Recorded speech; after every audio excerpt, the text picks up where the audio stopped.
All right, y'all, ladies and gentlemen, as promised, I got the club coming tonight. Y'all go see after the intro. And guess what? I got a brand new intro for Break It Down with Brian H. Episode 259 after this. No, baby, that's for somebody else. We're just going to keep you right where you're at right now. It doesn't matter what you say. The Wrestling Realm presents Break It Down with Brian H.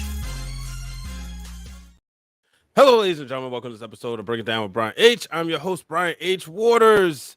Today's show is, of course, brought to you by the Wrestling Realm. And as you know, if you haven't done so, make sure you follow us on all social media platforms. And also, just a reminder, if you haven't done so, make sure if you're looking to buy tickets to an upcoming event, including the Super Bowl this week, use the SeatGeek app. Use the code Wrestling Realm. Now, as I'm gonna go ahead and hit the music again. I got some of my friends in here coming in from the TWG Fan Club. You can catch us every Wednesday at 7 p.m. live on Those Wrestling Girls Twitch. First and foremost, we got Queen PR, who is the host and the one who's usually driving the train when we in the club. And then we got the one and only, the man, the myth, the legend himself, Mr. Justin Rich. Seindole is coming, folks. We advertised that the whole club will be here, and I promise you, the club will indeed be in the building tonight. How y'all feeling? Hi, I feel good. Only you could get me streaming at fucking 11 o'clock on a Saturday night. Well, I appreciate it. You know, it's NXT. I definitely feel better than Dijak right now. My fingers are all straightened. Ooh, that was rough. Yeah, I saw that and I was like, yeah. And I would like to not see that ever again. Like, why Twitter? Why must all of y'all be like, you know what? This happened, so I need like all 50,000 of like the spaces in all the entire timeline to see this finger get dislocated in a 45 angle to be like, you know what? You need graphic visual evidence that this happens to his finger. Here, everyone tweet it out at once and go. Yeah. And it's like, yeah, you know what I'm about to do? Mute. Yeah, and that's exactly what happened. But let's the music back up because the fourth member of the club is in the building, ladies and gentlemen. And on the club. Hey. Ladies and gentlemen, welcome Seindole. Seindole, how you feeling today? Bit shady, but we here. We here. Oh man, I heard somebody got shady. I heard it's getting shady on Twitter, so I decided to join the fray. Yeah, just a little bit. So we're joining the fray. What's going on, team? Oh, we good over here. We good. We're in a different space tonight. You know, usually we're in the TWG Fan Club every Wednesday night at 7 p.m. Eastern time on Those Wrestling Girls Twitch. But tonight we on the Wrestling Realm. We on Twitch. We on YouTube. And we're going to break this show down.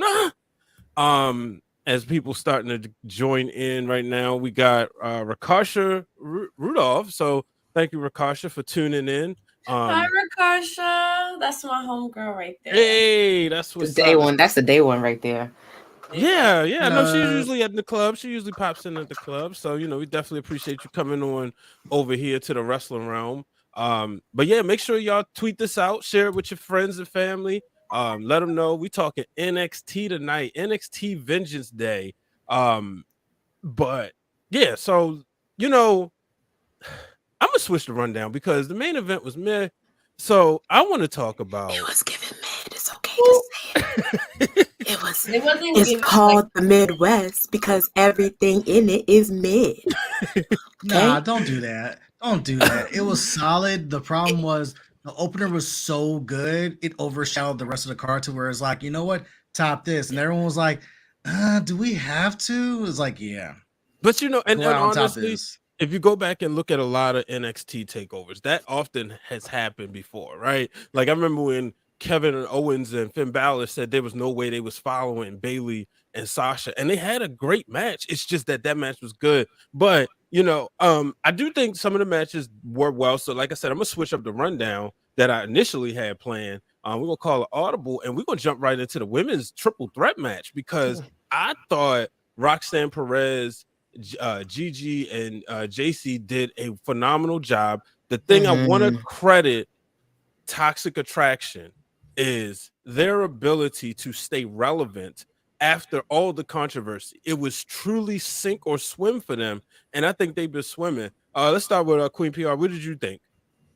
I was pleasantly surprised at the match because I was kind of going in blind a little bit because I don't follow NXT every single week. So I have been intrigued of like what's next for Toxic Attraction after Mandy Rose left. It's not easy, especially when you're under that cloud of Mandy Rose. And also, like, I couldn't even remember their names at one point. It was more like the girls with Mandy Rose.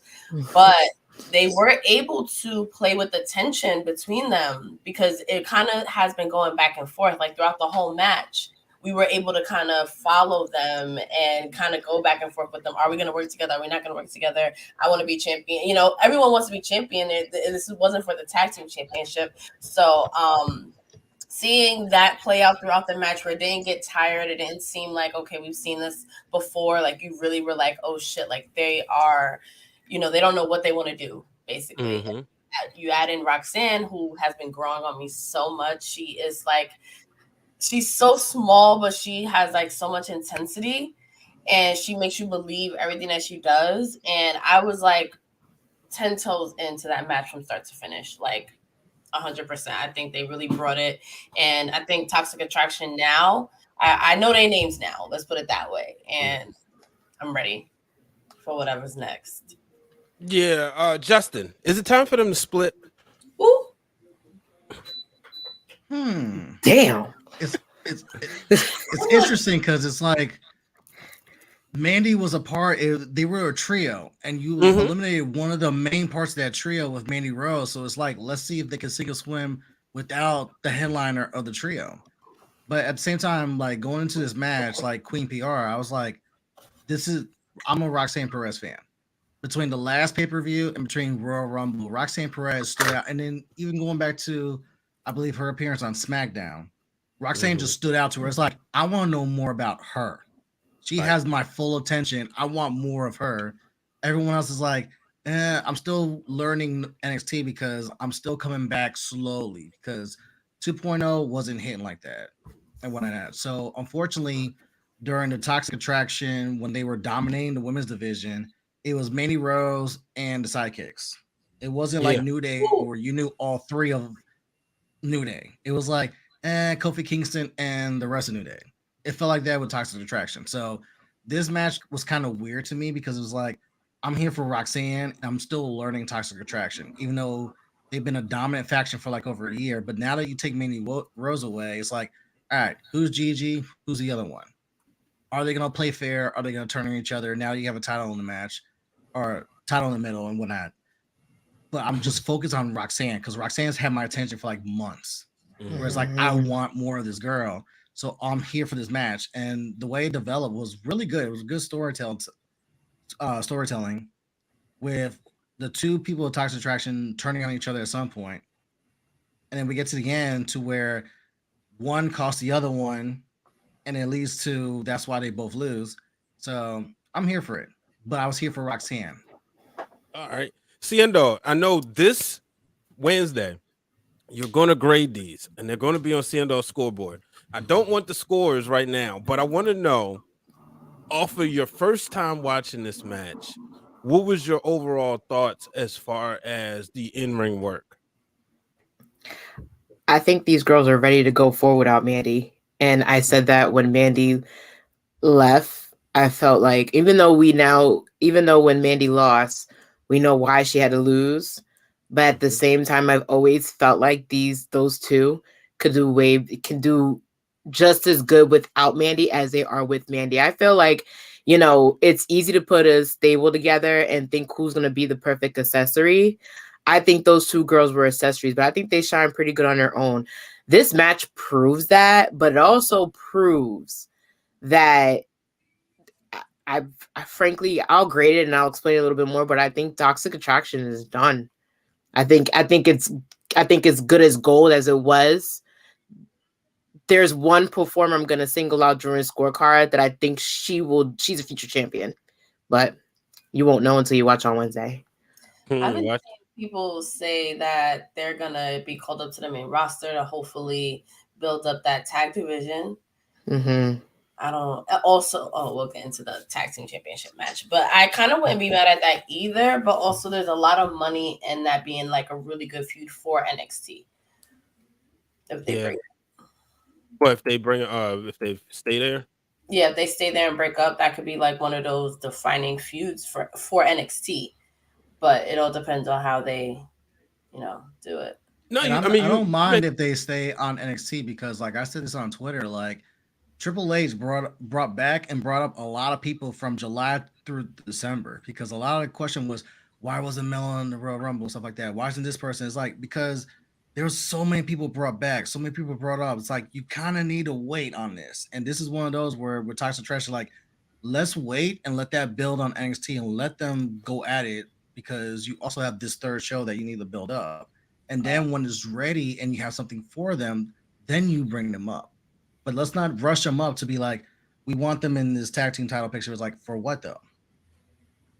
Yeah, absolutely. Well, let's go right to the tag teams. The women's tag team match, we saw a new tag team champions crown as Fallon, Henley, and Kiana James, to me, shockingly defeated Katana Chance and Kaden Carter. Mm-hmm. I don't know. I just felt that they were just going to hold on to the tag titles. I thought that it was just, their night to keep it, and they was gonna go in this run. I know it's been a historic run, considering I wouldn't say the belts have been played hot potato with, but I feel like the NXT women's tag titles have been treated with more respect than the WWE women's tag titles. And I hate that that's the case, but I'm definitely interested to see as far as how this story went. Seindole, what did you think of that match?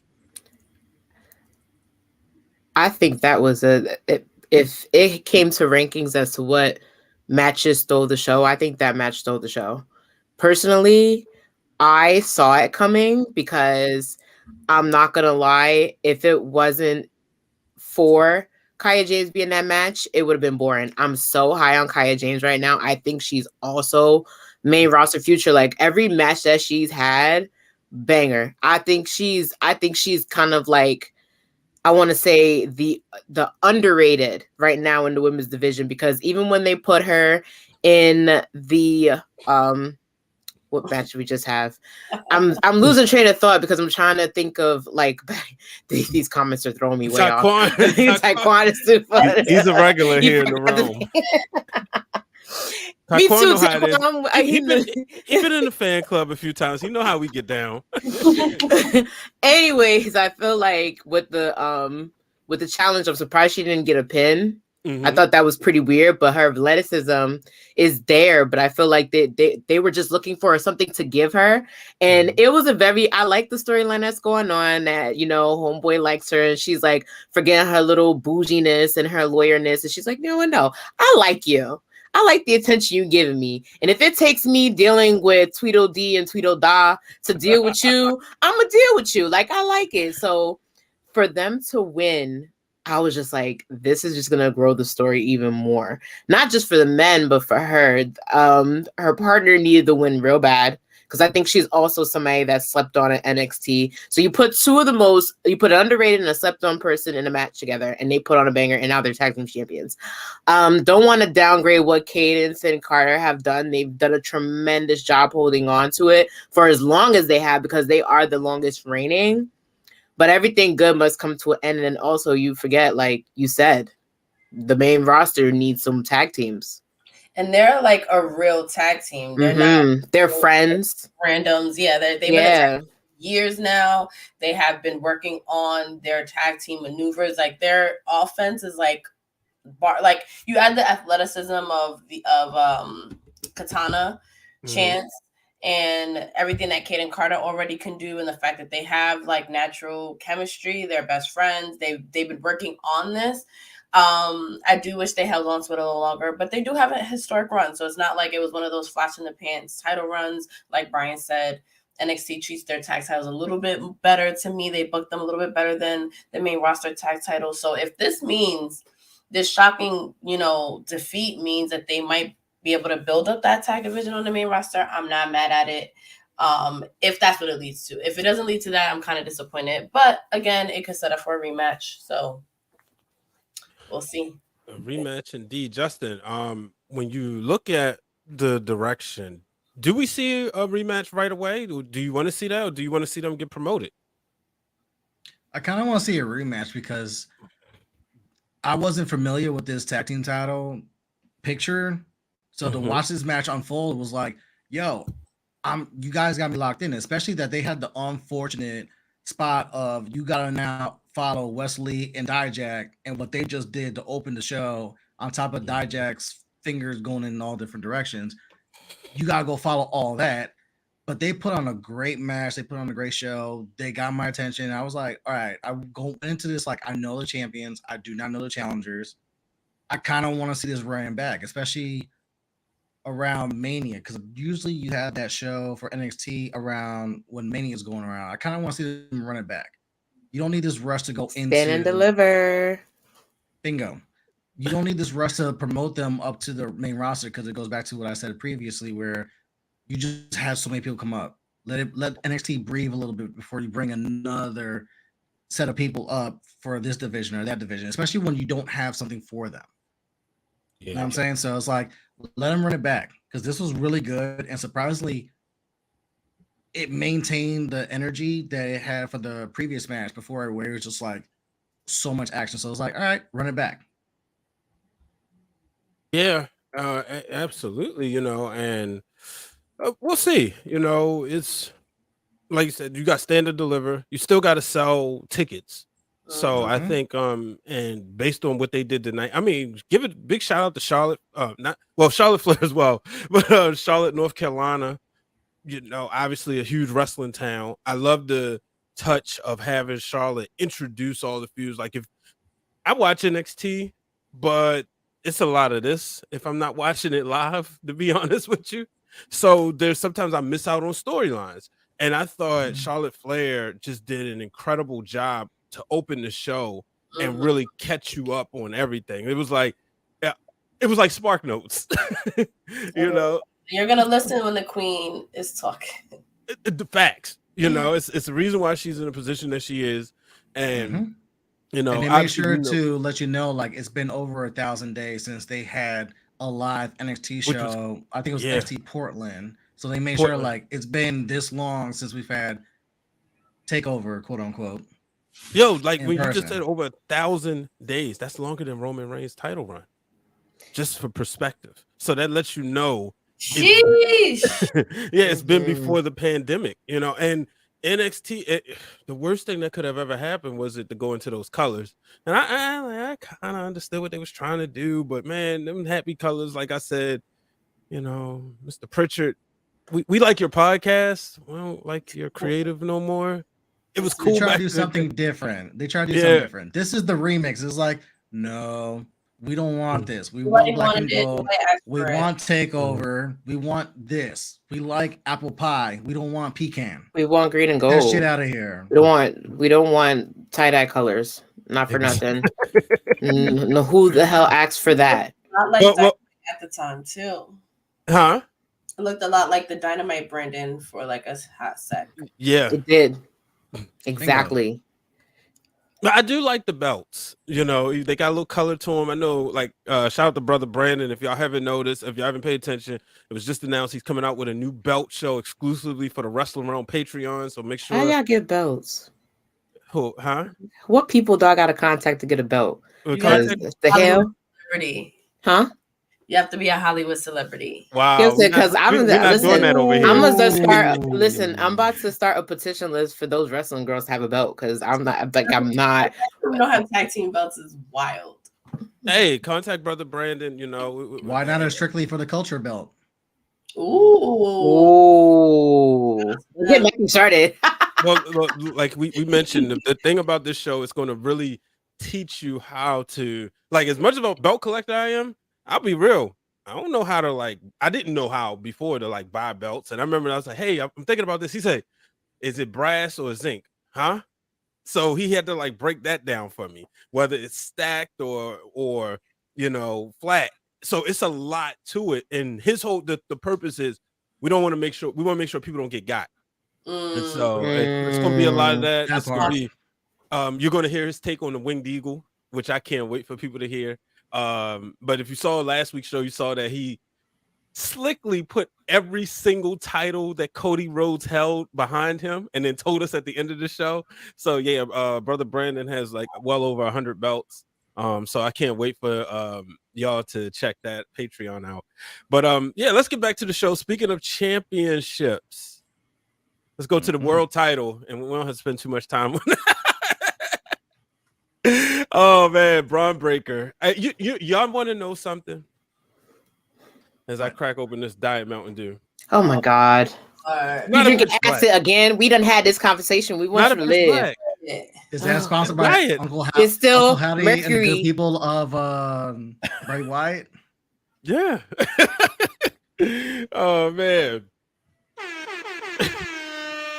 Water. Lord Jesus Christ. I had picked Bron Breakker to be the guy to beat Roman Reigns before. This was the club you would get. You definitely would have gotten kicked out. Like that's why I said on my show. Me? Ain't nobody kicking me out. I got the keys tonight. Excuse me, bro. Yeah, so back when he first started his run, I said, if done right, the trajectory, because you could build this new star and make him everything. And I thought that, like, okay, he'll keep, if he's going, like, he started off hot. Let's not act like he didn't. And he was like, all right, I see why his daddy is Rick Steiner and his uncle is Scott Steiner. And as he's like going up the trajectory, I said, you know what? Maybe in 2024, 25, he could be the guy to dethrone the tribal chief. But then he flatlined. And he flatlined. And I'm sitting there and I'm trying to be patient, but I think even, I love when he lost to Ziggler because he had to have some adversity. But then it was like, that didn't really do nothing for him. Sometimes you can lose your championship and regain it. Like when Edge lost, right? And then he was able to eventually get it back, but he had those epic feuds with John Cena, and when The Rock lost his title to Mankind, as Mankind was prepping him for Stone Cold, and that's the thing. But I don't know. Maybe I thought it was Grayson Waller's night. It wasn't. Justin, was you surprised that we didn't get a new champion?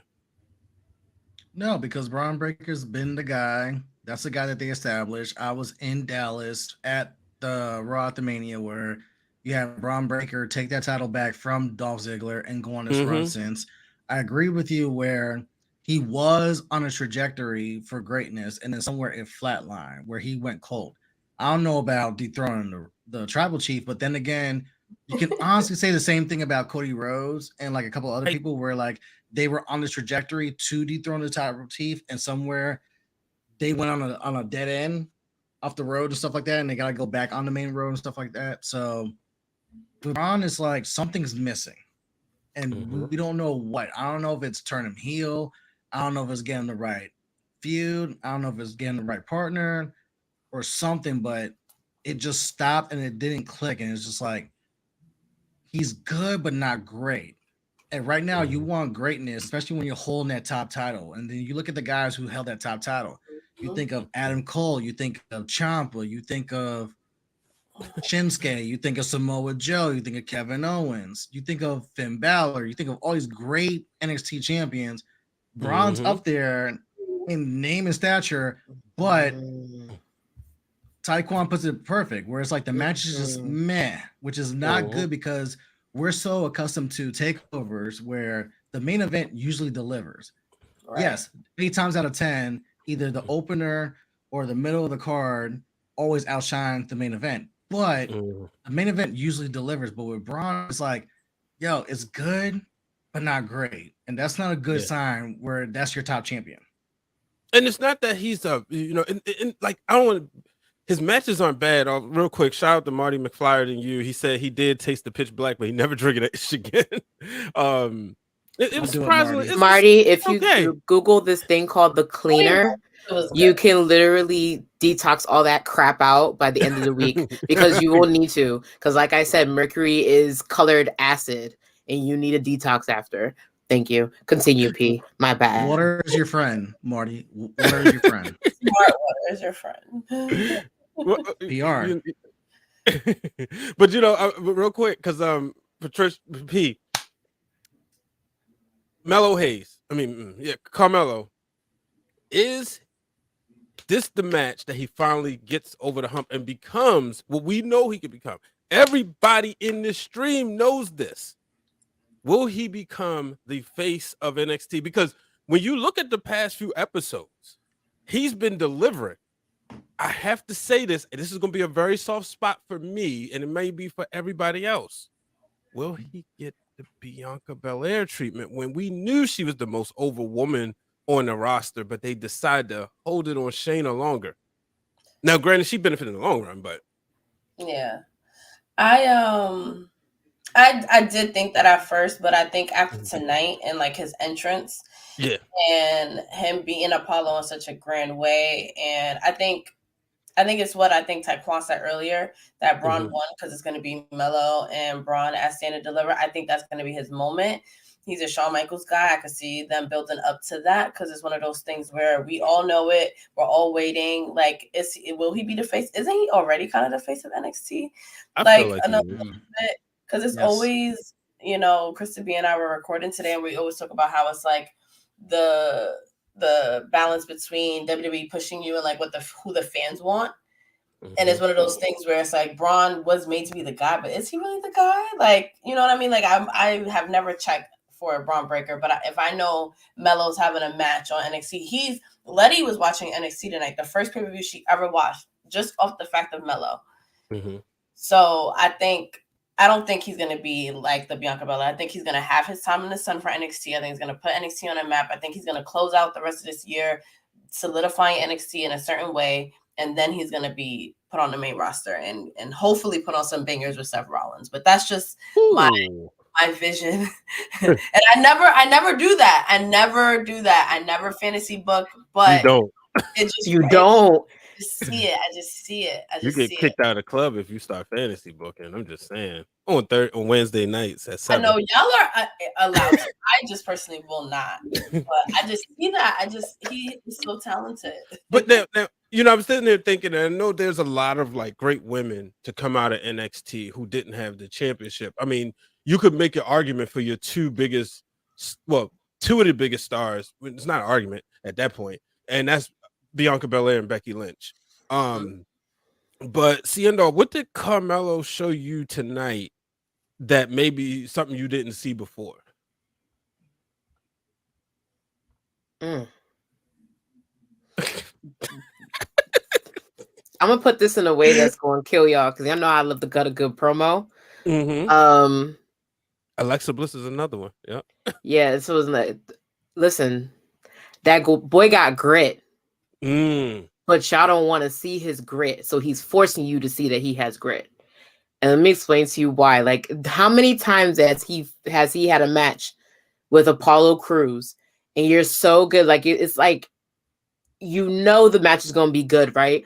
But every match that he's had with Apollo Crews, it stuns you more than the last one. Because to me, this match was better than the last match, and the last match they had was better than that match.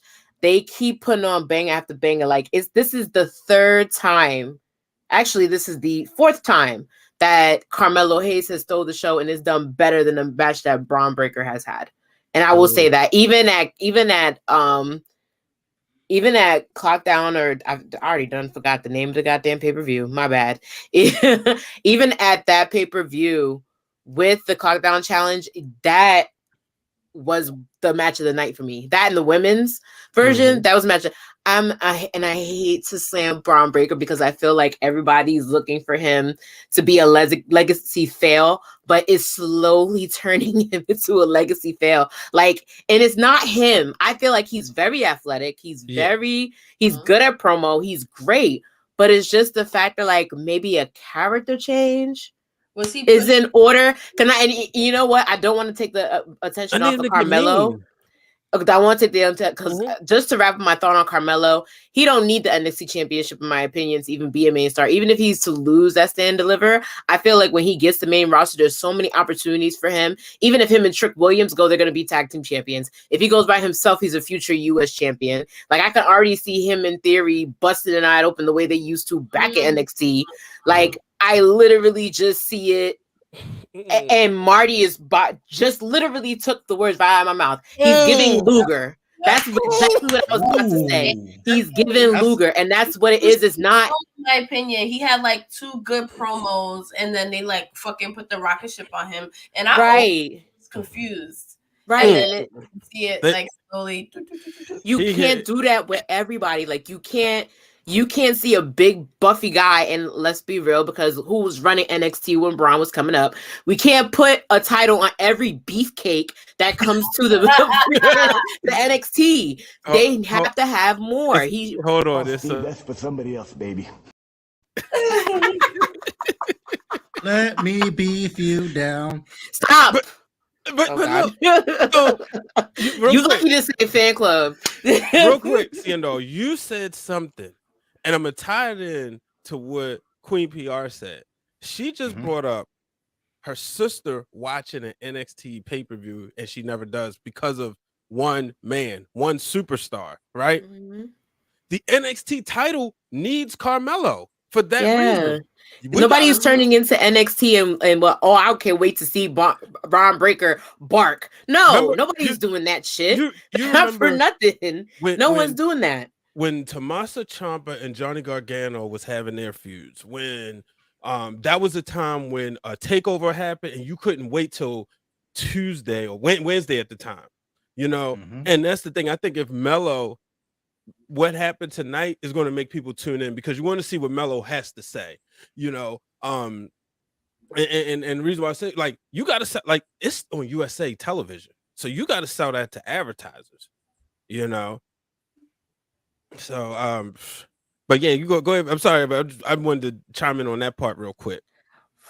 For me, if this is the match set for Stand and Deliver, should he walk out, that's going to set the tone, a completely different tone for NXT, because the level of matches, people will prefer certain people seeing him over certain people seeing Bron and whoever, and that's telling. Like, that's telling. Scratch the fact that he's really Taekwon John B. They don't know who is champion. Like, you don't.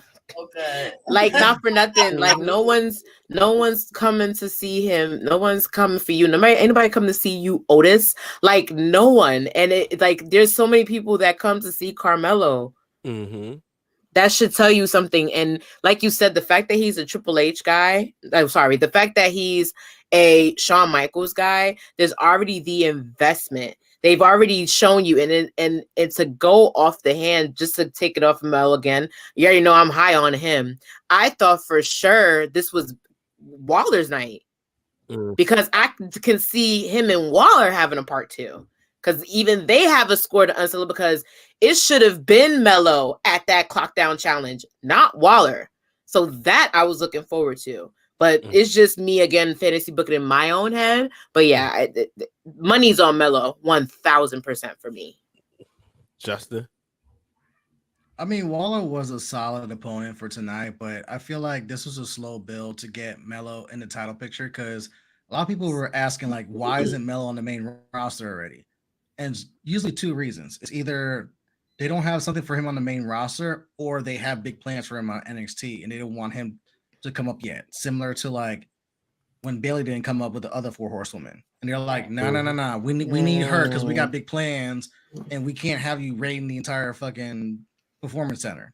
We need her because she's going to carry this women's division until Asuka comes in, and then she's going to help bring Asuka along to where, you know what, a year from now, it will be Bayley's time to come up, and Asuka's got this. So with Melo, it feels like, Seindole put it perfect, where it's like, if Bron's not the guy, Melo is your in case of emergency break glass guy, because he honestly is the face of NXT right now. People are tuning in for Melo, especially now that Mandy Rose is gone. Then it's really Melo's one of the main reasons that people are tuning in, because we know after tonight, we don't know the status of New Day, if they're going to stay, if they're going to go back to SmackDown or not. So Melo's the guy that's really driving this force at the moment.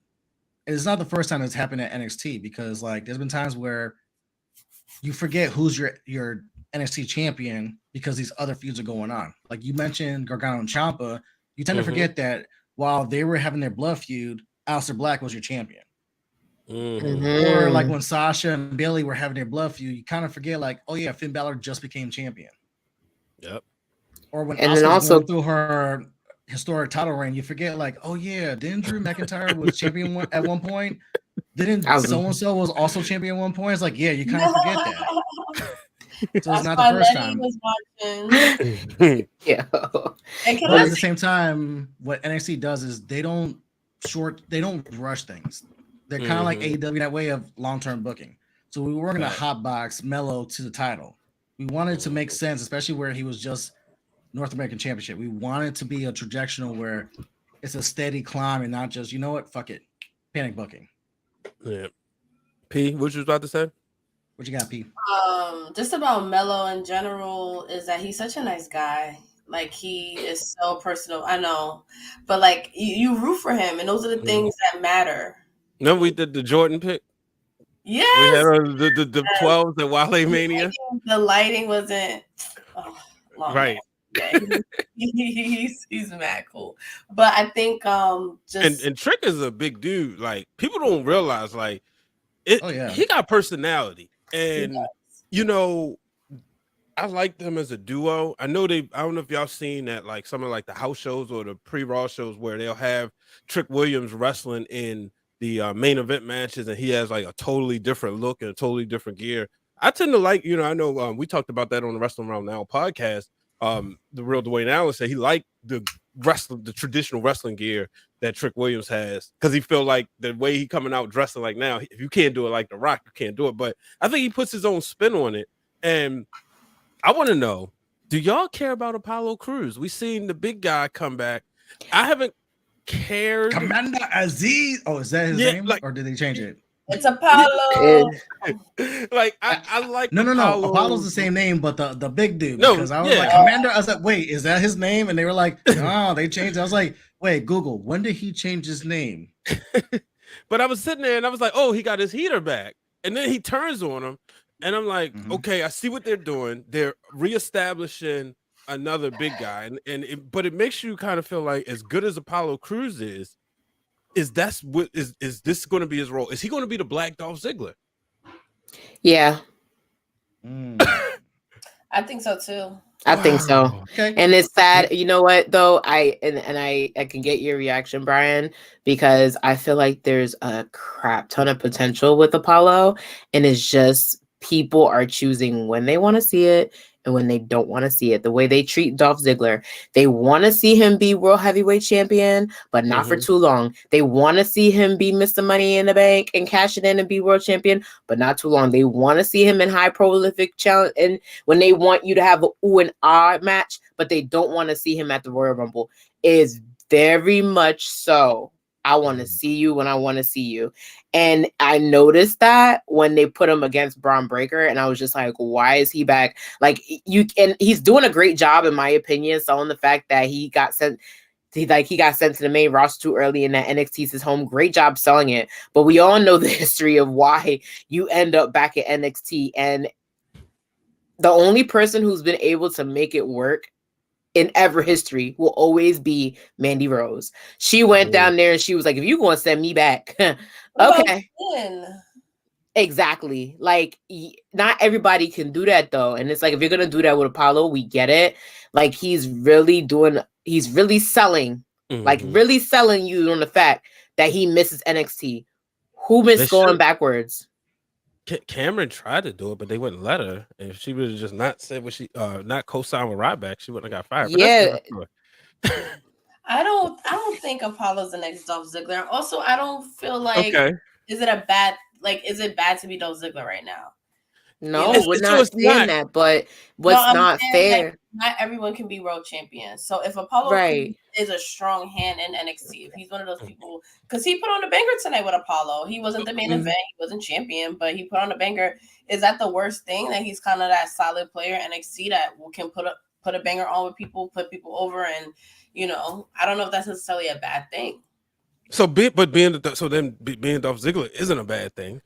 No, but I'm a fan. I don't think so. And that's what I'm saying. It's not a bad thing. It's just the only thing that frustrates me about it is I don't want them to pick and choose when to put Apollo on. Like, keep Apollo in the main light. Like, now that he's not feuding with Mello, which is great, and now that he's not feuding with Bron Breakker, which is great.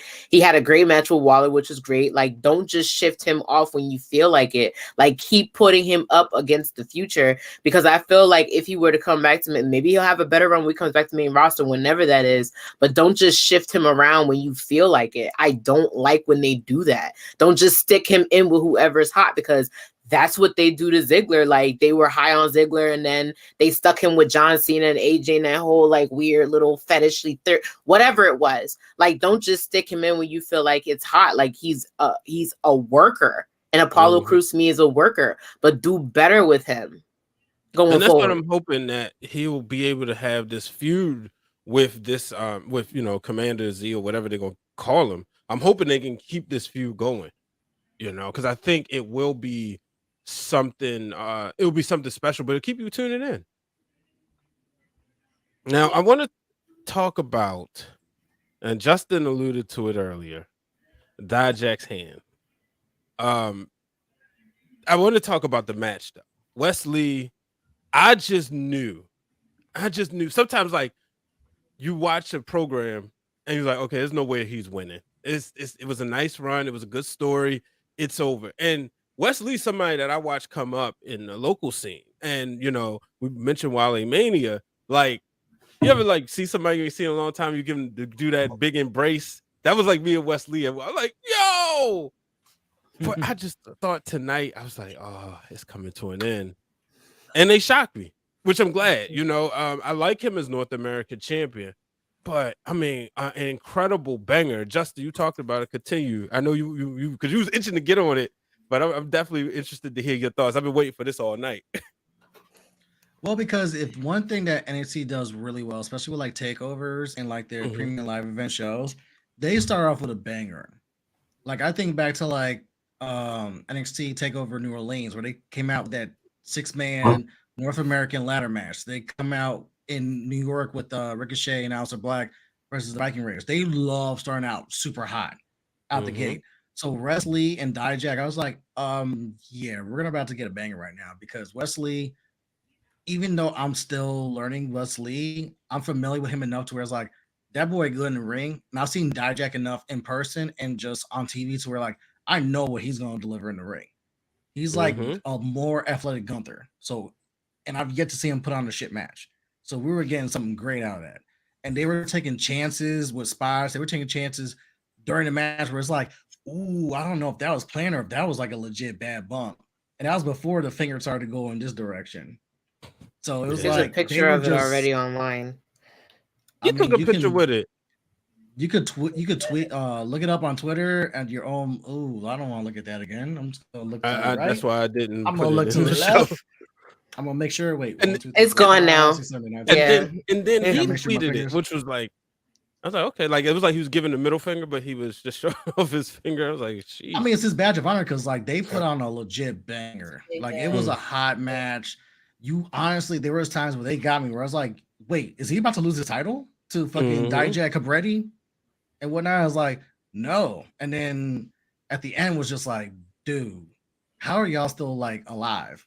And this is before like 1, 2, 3, and then seeing Dijak's finger and just be like, fingers don't go in that direction, my guy. But like such a great opener, and goes on to the lineage of like takeovers and premium live events where they start out with a banger. Wes Lee, Dijak, salute. Y'all did that shit. Queen PR, what did you think of the opener? This is your first time, not first time watching NXT, obviously, but you come into NXT, you follow it here and there, but you're familiar. Mm-hmm. The opening match, it hit for me. Mm-hmm. It definitely made me want to continue watching the show. I thought it was going to be one of those things where I was just going to kind of watch just so I can like react to this, but that match made me stay tuned. Because it was physical, it was hard hitting, and like Justin said, it was a lot of things. I was just like, oof, ah, ooh, ah. A lot of good storytelling, and I know of Dijak when he was putting on those bangers with like Keith Lee. Yeah. And then when he was one of those that went up to the main roster, it did not work out for him. And he came back to NXT, and now he's back putting on these bangers on the NXT pay-per-view. So it made sense to me. I'm glad they opened with it. I'm glad it was a championship match, and it was really, really, really good. It was like why you kind of like wrestling, like the storytelling in it, where you were really like on the edge of your seat, and every false finish you actually were like, oh shit, like like, oh my god, is he okay? Like that one spot outside of the ring, I heard it, I'm just like, oh my god, is Wes Lee okay? So I enjoyed it a lot. That was one of the best opening matches, I think. Yeah, definitely one of the best opening matches. Seindole, what did this match do for you as far as the NXT North American Championship? And it has a lineage now, right? You think about people, Keith Lee, Adam Cole, Ricochet. You think about the names. Where does Wes Lee rank, and especially after this performance? Where does he rank with the North American champion? Like, I feel like this run is well deserved. First of all, because he's another person with grit. Like him and Mello, I feel like are more or less on the same boat. But with Wes Lee, he's always out with something to prove, and I like his personality. I feel like they should keep him the way he is. I liked him when he was in the tag team, and he does good in a tag team as a solo performer. Now y'all leave this. I hate that. So for me, Swerve is a name I need to put in a box because of how I felt about a certain situation that I'm not going to go into here. So Swerve is in a box. We're putting him in a box and we're letting it go. But yeah, definitely better than that. Way better than that. But I feel like now there's a list of people that are down there that he can easily go up against. I feel like I'm very big on the guy from Chase U. I'm very big on him. I like him as an athlete. I think over tonight. Yes, and I feel bad because have y'all gone into that yet? No, we haven't gone into that match yet. I feel so bad that he lost tonight in his hometown, but I'm so big on him.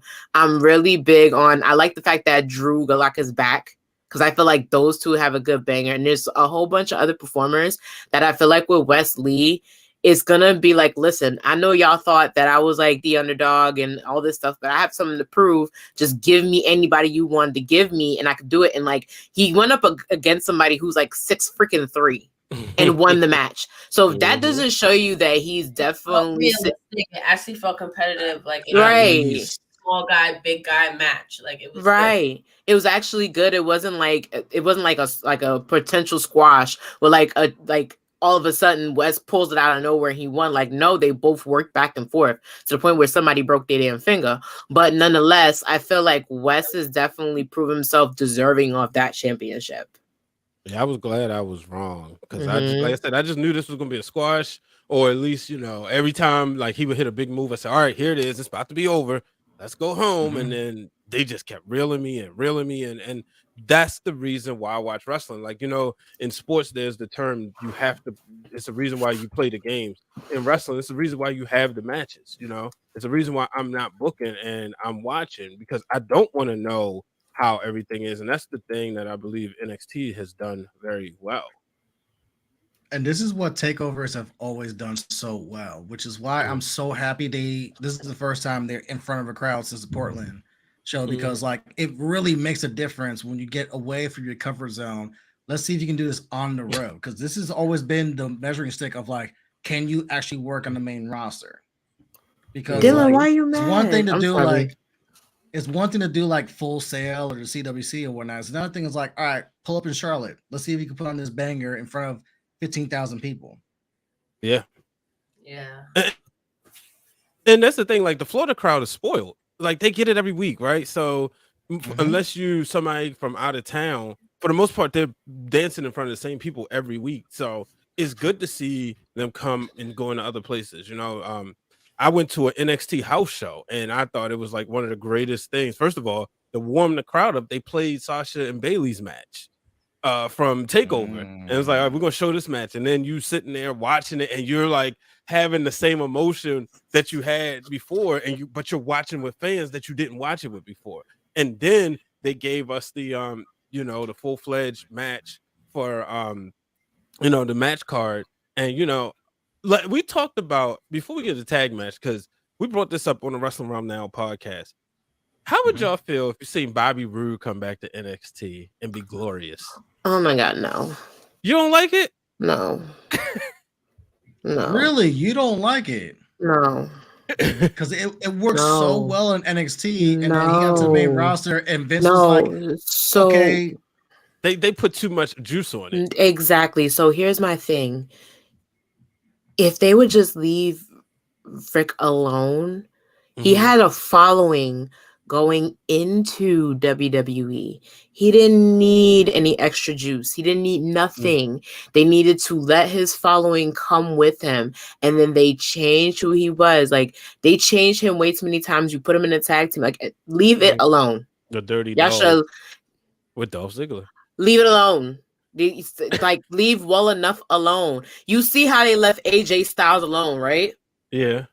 Leave it alone like that. That's all they had to do. You didn't like glorious Bobby Roode at all? No. Wow. I did. And I didn't know about him at NXT. I did too. I saw this lady go crazy at a show. Like you would have thought, you know what I thought I was? I thought I was in the 80s and how women used to go crazy over ravishing Rick Rude. That's how this lady was going crazy over Bobby Roode. And then to the point he's giving her eye contact and he's showing his personality. But when that music hit, it was actually one of my ringtones at one point. It was like my alarm tone, If anybody watched him though, in Impact, he worked in. So what was wrong with it going? I understand they want to change. They want to change the directory of whatever they used to be in. Like, same thing. Keith Lee was big in a different character way in the Indies. They changed him when he came to WWE. I get it. But like, it would have worked. There's nothing ravishing about him. I'm sorry. I like, y'all are seeing it. Like, P's probably seeing it because P, were you watching Impact? Were you watching TNA? Okay, so you're not gonna get where I'm coming from, and it's fine. For me, maybe it's a little biased. But she's a WWE person, right? And she was sold. No, I'm not. I'm sorry. No, but I'm saying P being a WWE person, she was sold. That's great, but I guarantee if they had if they put him with somebody who was a little bit country and they put like a Beer Money 2.0, she would have loved that too, because that works for him. Even if, you know what I would have preferred they did with him? If they brought Beer Money, it would have been fine. Yeah, and then you know what I also would have been preferred? I would have believed, like, for Bobby Roode to be like the $1 Million Man, that type of gimmick. That would have worked way better than no, because you I feel like in my mind too, where the bias comes, there's only one Ravishing Rick. I'm sorry, there's only one Ravishing Rick. I'm sorry, you can't. Don't give me a 2.0. Don't do that.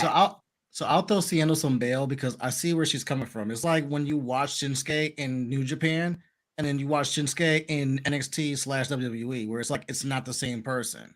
Now, granted, Shinsuke can't be. Here's the thing, right? But at the same time, that's what Seindle's saying, where it's like Bobby Roode in Impact and Bobby Roode in NXT, two different people. It's not fair, but it is what it is. Where he gave you this great shit in Impact, and you can't do that same great shit in WWE NXT because they always make you work this specific way because you're in front of cameras, in front of thousands of people with millions of people watching. Sponsors, advertisers, so you gotta wrestle this specific way and kind of change it up. The same way like with Shinsuke, where it's like he'd be good with Cameron Grimes. You can't work strong style every single week. It's not gonna last. You're not gonna last. So I get where she's coming from, even though I'm in between because I like Bobby Roode in NXT, but then when he came to the main roster and Vince had no idea what to do with him, that's why let's throw him in tag team. Let's do this, let's do that, because he just didn't get it. Whereas Trips got it. That's why NXT, it worked and it flourished. But I see Sienna's point where it's like, yeah, but I'd rather him this way than this other way. And it's like, I see where you're coming with that. Yeah. Let's pivot to tag titles match before we get out of here. Gallus became the new tag team champions, defeating New Day, Pretty Deadly, Chase U. I love the fact that Chase U was over, especially with the gentleman's home being in his home crowd. I got to get familiar with Gallus. I ain't gonna lie, but shout out to the New Day. You won't for long, but go ahead. Yeah, shout out. Is that their name? Gallus. All right. Yeah. All right. How do you spell that?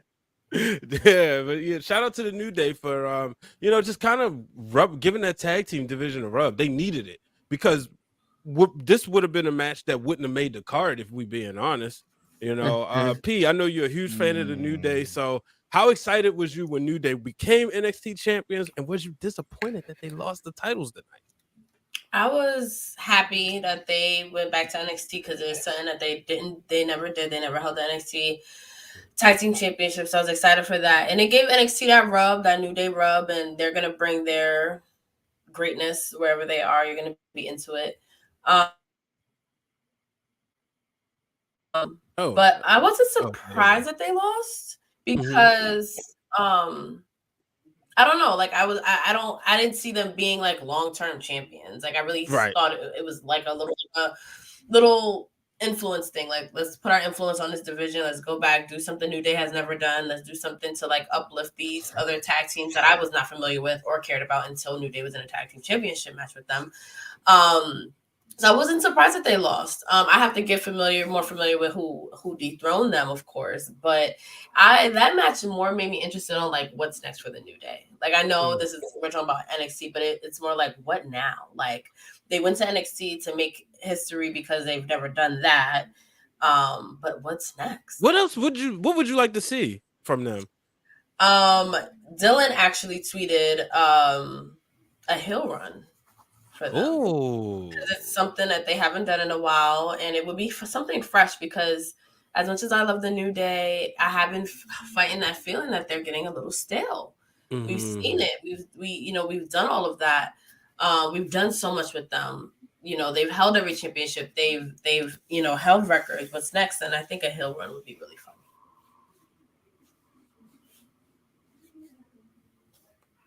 fun. Have they maximized their merch money that a heel run wouldn't hurt? Hell yeah. Okay. The New Day?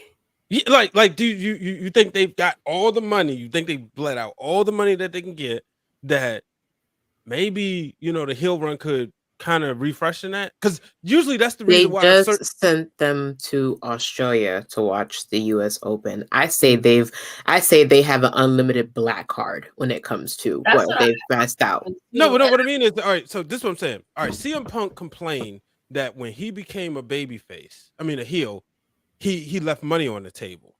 That's what I'm wondering. Has New Day at this point, and you think? But here's the thing: when New Day got super over, they were heels, and it worked. I remember with like the Dudleys and the Save the Tables, that shit got over. The whole fucking Bootios, that got over. They were heels. So a lot of their like historic tag team title run, they were heels. And that's the pancake thing was like the last leg of them being healed. Unicorn Horn got over. Francesca won, got over, and they were all heels. Forgetting that they was heels. Yeah. People forget they were originally heels, and then they got over as heels, and then when they started getting nuclear, they were still heels. All this historic stuff was heels, and then eventually, I think it was before WrestleMania 34, they finally flipped that switch and went babyface. But they were a heel for a while. I also feel like 2 years. It's like not true anymore. Like you have to be a babyface to sell merch. Like we're not supposed to be buying Bloodline merch the way we are. We're buying it by the fucking boatload. The New Day is over enough. If they do enough clever and entertaining things, because that's that thing where you're like a heel and then you kind of become a face because we just love and respect you so much. Like the New Day has done that 10 times over. So now if they do something new that we fuck with, we're gonna fucking buy their merch. Like I don't think that will ever be a problem for them. And to piggyback off PR's point, you also got to remember, like the lines are blurred. You have Up, Down, Down, the YouTube channel. Xavier Woods is forever going to be a babyface for that alone. Kofi's already going to be a babyface. Anytime Big E shows up on Up, Down, Down, he's immediately going to be a babyface. So those lines are immediately blurred off rip. And especially when you have New Day doing press stuff, when it's the three of them, like they just had in Australia where Big E pulled up with them. It don't matter if they're babyface or heels. They're going to get over like Rover, regardless. I agree with Yellow Pill Coffee that they can actually take a break. I would be okay with that as well. Because again, are they still? Wow. I'd personally be like, yo, you what you did for Carl Anderson, can you do it for New Day? Why not have them pull up to a different promotion and be like, you know what? I've never had them fight this tag team dream match, just like you just did for Shinsuke with Noah, like you just did for Carl Anderson at Wrestle Kingdom. Why not do that for New Day? Be like, you know what? They've never fought GOD before. You know what? Let them fight. They've been wanting. So you think they could be the team forever, to be the have it in AEW, the relationship, have it like in the relationship. Yeah, just like have like a middle ground. It's like they've always wanted to fight the Young Bucks. The Young Bucks has always wanted to fight them. Just instead of AEW, let it be like a New Japan show. Middle ground. I did read somewhere that maybe it was the rundown that they're gonna NXT talent might be able to work the indies. I just saw that. Alvarez put out the tweet like they're gonna be allowed to. They're gonna be allowed to work selective indie shows now. According to Alvarez, and I trust Alvarez because Alvarez be on the ball, like he has an inside. So no, but it's been wrestled with for a while. I think the influence of not Shawn Michaels, but mostly Road Dogg is in that, because Road Dogg was also saying that for a while. Like maybe it's just time that we expand. Like it's time for WWE to expand in a different way, not just house shows, but like max exposure. Because also it ties into the fact that they're gonna start scouting the indies again for NXT. Like they're gonna still have that program where they take the college athletes and make them WWE superstars, but you also need performers that also already know what they're doing. They had that with Progress. They had that with IWC. You need that. Yeah, and you know, I mean, obviously they announced that Ivy Now is she's gonna be a reality wrestler. So we know, you know, Booker gonna get his kids over, and he gonna get his over. Seth Rollins has another. Seth Rollins round 2 of his wrestling school too. And then, some of his students will probably end up in WWE. And Cody has been getting people quietly here and there into a lot of these promotions. The Nightmare Academy. But what y'all think of overall the tag match? You know, did it make you interested to see? I am, because are you interested in the tag division now? First of all, first things first, like I'm so sad that Chase you didn't win. I don't know why it's bothering me, because like it bothers me. First of all, that Thea girl, I want to know how she get her voice back, because she was like screaming at one point, and I don't think she realized she screamed into the camera mic, and you can hear her go. I'm like, yo. What are you drinking? Coffee and Red Bull swirled together? What are you doing? But that's perfect in itself. I really wanted Chance to win, and it goes into how that match was also interesting, because you can't always have people win in their hometown, right? But now people have been saying, like, the people who did win, they're another underdog, and you gave them, but they're one of the strongest tag teams on NXT. A point from Pretty Deadly and what's the other tag team that's on? That's the thing. Like, you don't even know that many tag teams. You weren't even aware really of tag teams until New Day came and took the belts. Yep. So this, I feel like now that New Day has been like, all right, there's another championship that you can. Dylan, stop being messy. Anyway, I feel like with this now, you're like, okay. Like, who are these guys? Hopefully people don't forget the NXT the tag team championships now, because it was hot when Wes Lee had it. It was hot when the Undisputed had it. It has it also has lineage. Like, believe it or not, it has lineage. And for a while, it was pretty stale, and then New Day took it and they tried to elevate it. But now you're putting it on I feel like tonight they put the belt on who they wanted to put the belt on because they see a future in these people they put the belts on. They kept it on Roxanne Perez. They put the belts on. They switched to women's tag team championships, and now they put it on these guys, and people don't know these guys very well. So we have to wait and see what they do with this run. Yeah. To give them the full critique. Because without that, I like a lot of people, they'll honestly be like, I don't care these guys didn't win.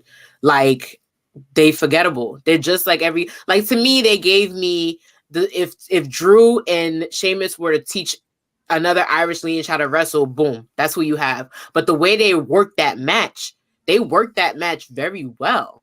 But are you going to remember them after they've worked this match? Who are they going to go up against that's going to make their run memorable? That's the real question. Yeah, that's definitely a question. Let's start with final thoughts before we get out of here. We'll start with the order that we do on Wednesdays.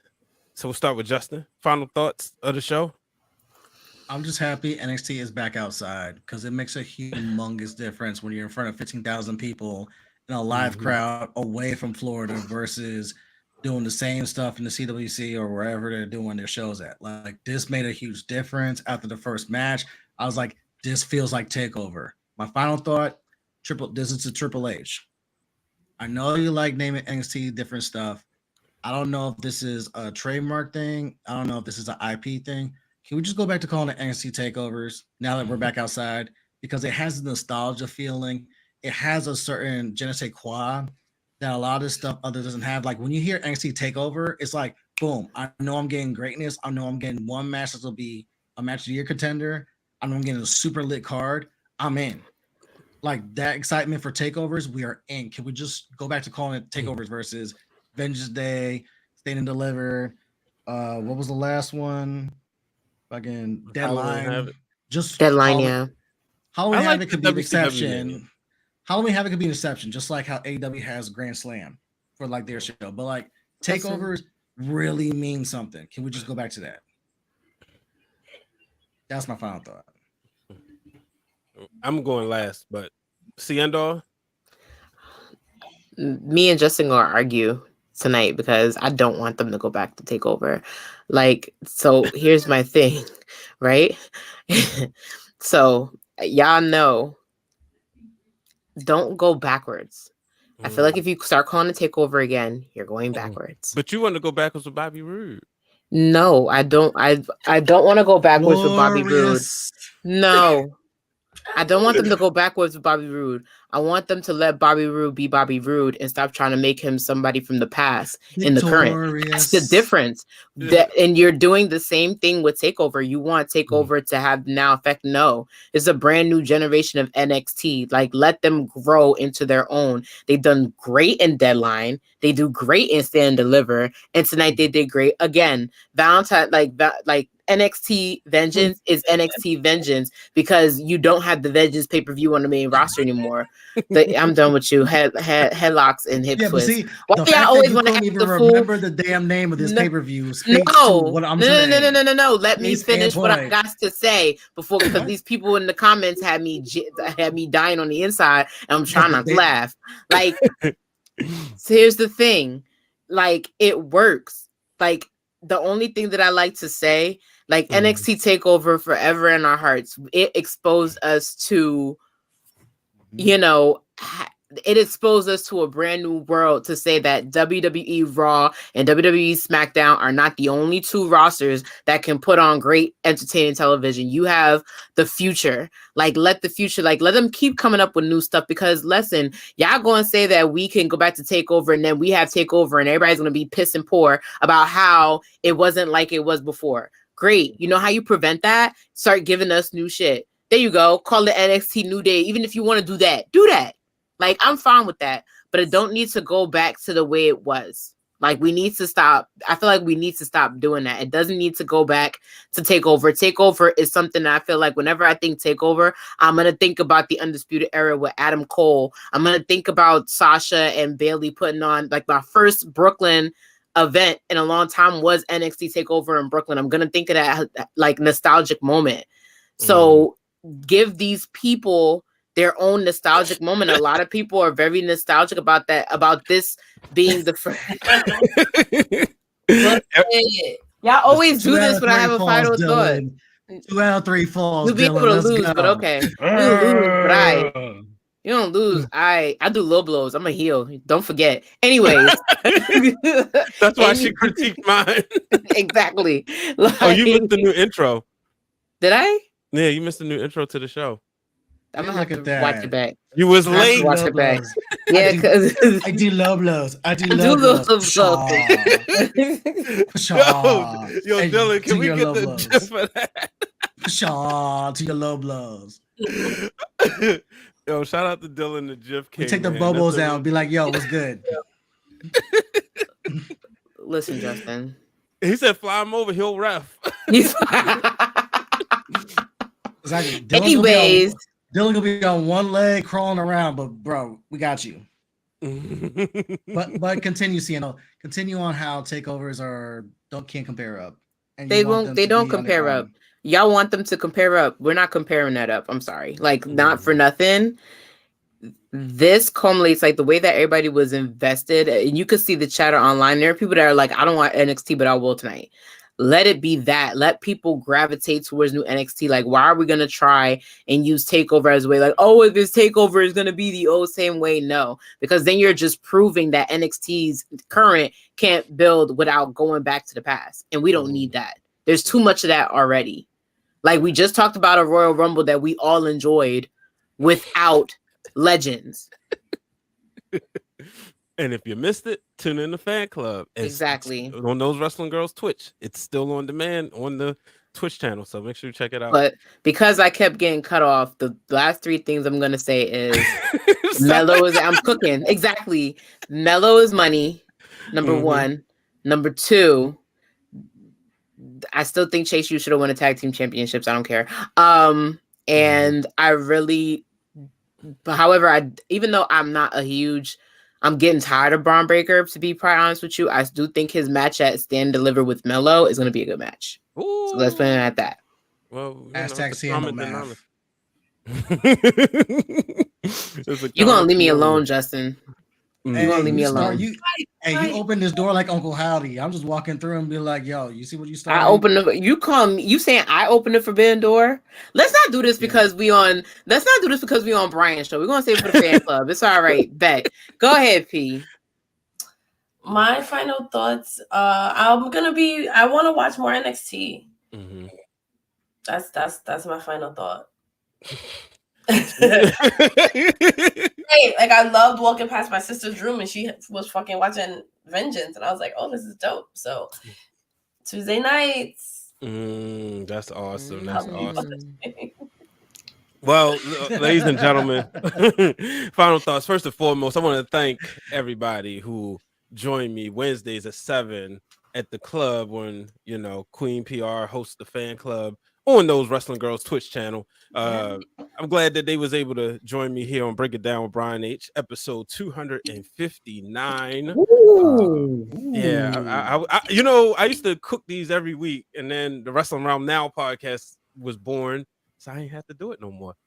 So now it's when I want to talk or occasion. But make sure y'all make sure y'all get on our Twitch channel. Follow us there. Follow us on YouTube. Hit the subscribe button. Make sure you also check us out on Patreon. The real Dwayne Allen is writing, folks. He just provided every Wednesday. There'll be Wrestling Figures Wednesday exclusively on our Patreon. Ooh. He will give a history about action figures and what they mean to him. It's a nice write-up.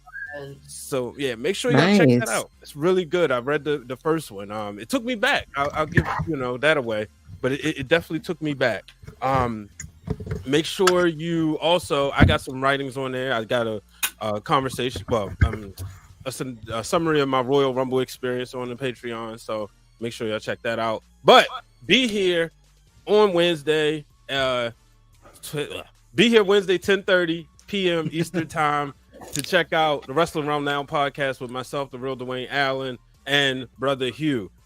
Before you get there, 7 p.m., make sure you check out TWG Fan Club with all these great people as we talk women's wrestling and whatever else we want to talk about. Should we give them a preview of what we're gonna talk about this week? I'm gonna ask the EP. I still gotta rate them matches, so let's see how I do and let's see what the club thinks. Let's ask the EP. I say go for it. All right, we're gonna definitely break down that Bayley and Becky match, that cage match. I can't wait to hear. I can't wait to see it. First of all, because I think they're gonna put on a banger, especially since Seth Rollins on a pole match. Let's go. Oh, Bayley also wore Seth Rollins' shirt to a house show tonight. So. Yes, Homewreckers Anonymous in the cage. Yes. So we're gonna talk about that. I can't wait to dive into that. So yeah, make sure y'all tune in, and then of course check me out on Wednesday Worldwide, and on Wednesday. So that dropping on the Ringer Wrestling feed as well as the Masked Man. We got something special cooking this week. So until the next time, folks, I'm Brian H. Waters. Oh, let everybody know where they can find y'all. I'm like, should we let them read the screen? But this is going to podcast platforms. So Seindole, Justin, let the people know where they can find y'all. You can find me everywhere on social media at Queen3_PR. Follow Those Wrestling Girls everywhere on social media, on Twitter, T Wrestling Girls, Instagram, Those Wrestling Girls. Subscribe to our Patreon. And like Brian said, you can catch me hosting TWG Fan Club with these lovely people every Wednesday on our Twitch, 7 to 9 p.m. Eastern. And yeah. Thanks for having me, Brian. No problem. Seindole? You can find me on Relive via Film on Twitter and Reload.relive on Insta. And you cannot find me jumping off nobody's roof, so no, don't compare me to Uncle Howdy. But you can also find me every Wednesday with my friends, because they are the bestest friends that anybody can have. Every Wednesday on TWG Fan Club, so stay tuned to that. Oh, that's so cute. I go last. You can find me on Twitter, Instagram, and TikTok at It's Justin Rich. You can see it right here underneath the screen. You can find me Wednesday nights from 7 to 9 on Twitch for Those Wrestling Girls Fan Club with these three amazing people. You may see me and Sienna go back and forth, but we do love each other. It is all love. You can find me from time to time Tuesday night, 6:30 for a Turnbuckle Talk with Mimi and Corey on Twitter Spaces. You can find me from time to time on True Heel Heat Sports and True Heel Heat Wrestling. Both channels can be found on YouTube. We here, we outside, we active. Let's go. All right, Mellow for champ. You're Mellow for champ. So long, everybody. Good night. Good night. Peace.